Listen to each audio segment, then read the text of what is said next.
Hello and welcome to today's interview with Daamen, eWater's Principal Hydrologist. In today's interview, we'll be talking about Maharashtra, the work eWater has engaged in the Upper Godavari River. Hello, Cal, and welcome to this interview. Thank you for having us. Pleasure to be here. We'll cover the development of a science to policy modelling framework to support the development of an integrated water resource management plan for the Upper Godavari surface. Looking at the challenges met and how they were overcame. So I'll get right into the questions. How did the project come about? Well, the project came about partly through an MOU between the Government of New South Wales and the Government of Maharashtra. They signed this MOU in 2012, and following on from that,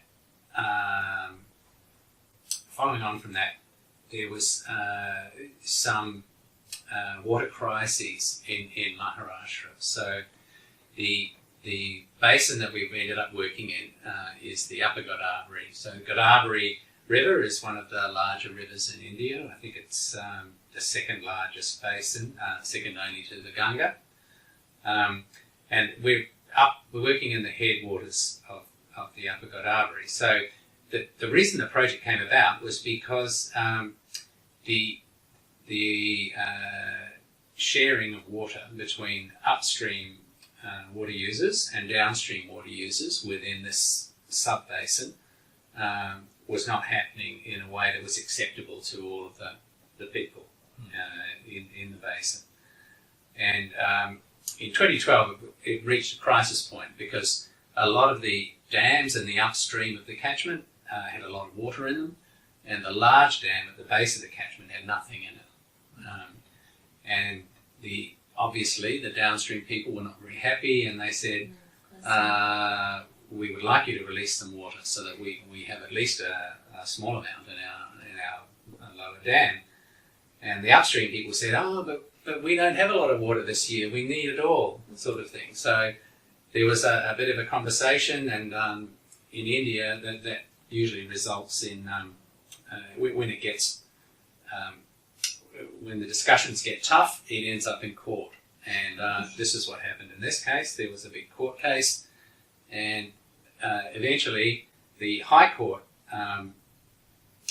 one of the management agencies made a decision to release water, and that was challenged.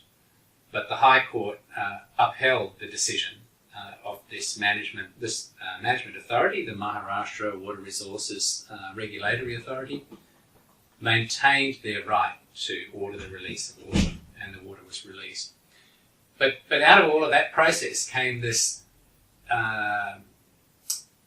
need to understand the catchment better and to manage it better, and that's really what sparked the project. And in the middle of this crisis, or towards the end of this crisis, the project specification was written and agreed, and then eWater was engaged by New South Wales to assist with the execution of the project. Okay. So what were the desired outcomes of the project?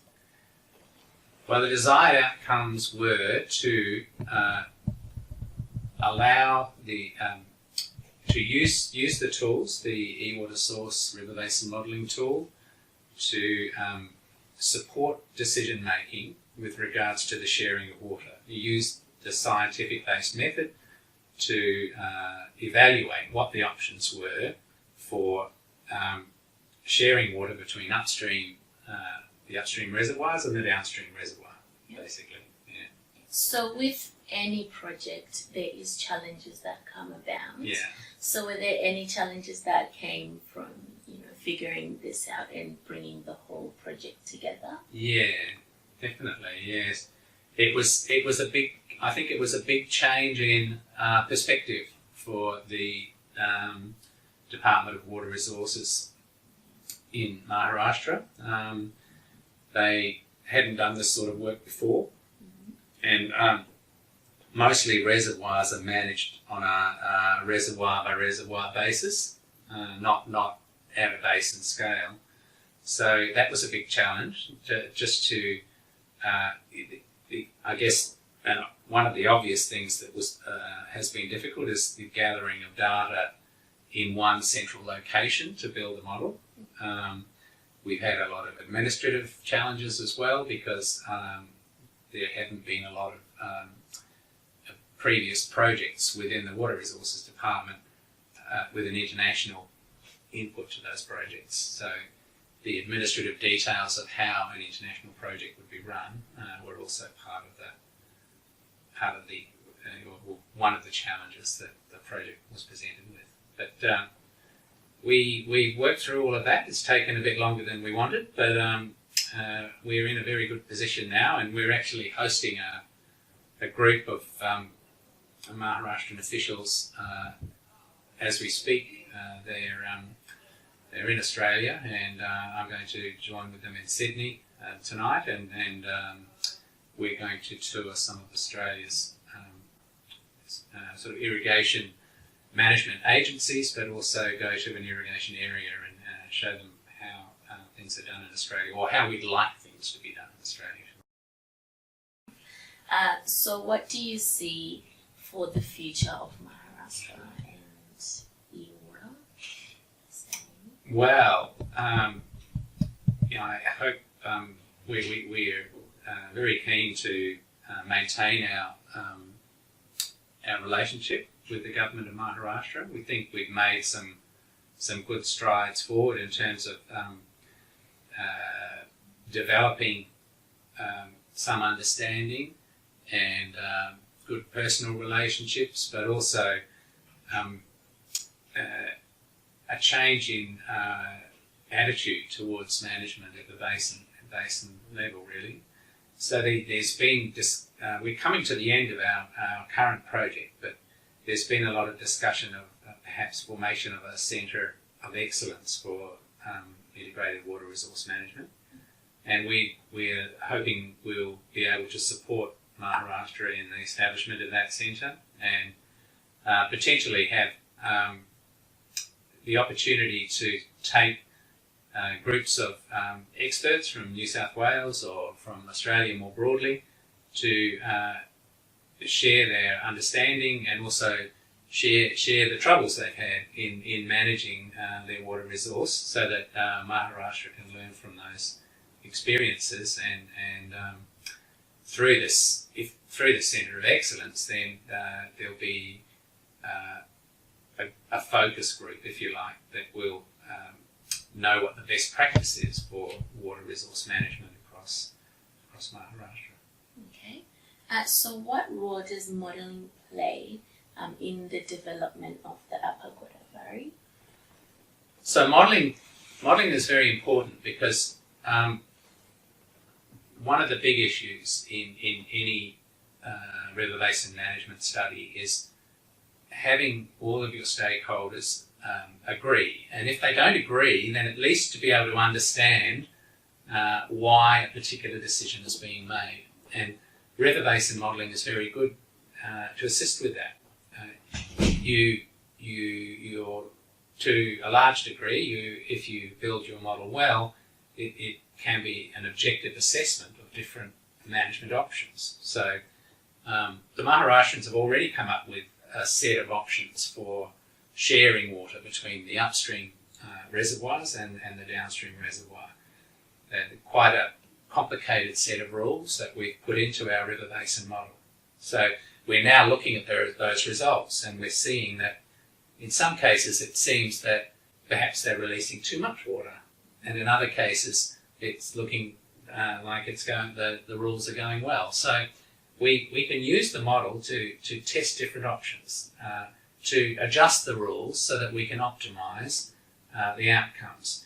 And the optimum outcome is not, obviously, is not something you can just assume everybody knows, because the upstream stakeholders have one optimum outcome and the downstream stakeholders have another optimum outcome. So the model helps the stakeholders talk to each other and also helps us come up with a scientifically based solution that will help the legislators put in a policy guideline or a guideline that will come up with a fairer way of sharing the resource. Okay. So modelling is important for robust decision making. What could be the long-term strategy for integrating modelling into decision support systems for Maharashtra? Well, the long-term strategy, I guess, if we follow the example that's been set in Australia, there might be a management cycle. So we might, in Australia, quite often we might have a catchment management plan or a river basin management plan that is renewed every 10 years or so. So every 10 years you go back and you have a look and you see, this set of water sharing rules, are they working okay? Or are there conditions under which they're not working? Or perhaps there's a new, the irrigators are growing a new crop that we wasn't previously considered in the model. So there's always things to change in a model, and there's always improvements to make. So what as we do in Australia, I'd like to see in Maharashtra a regular cycle of planning, and as well as that, use of the model for operational decisions. So Maharashtra is very dominated by a single season of rainfall, so the Kharif season, the monsoon season, is the only season when there's any rainfall or any significant rainfall. And what happens that towards the end of that season, in the middle of October, they quite often make decisions about how they're going to share the water resource. So in October, we could apply the model or run the model under a range of different conditions under a range of different water release strategies, should I say.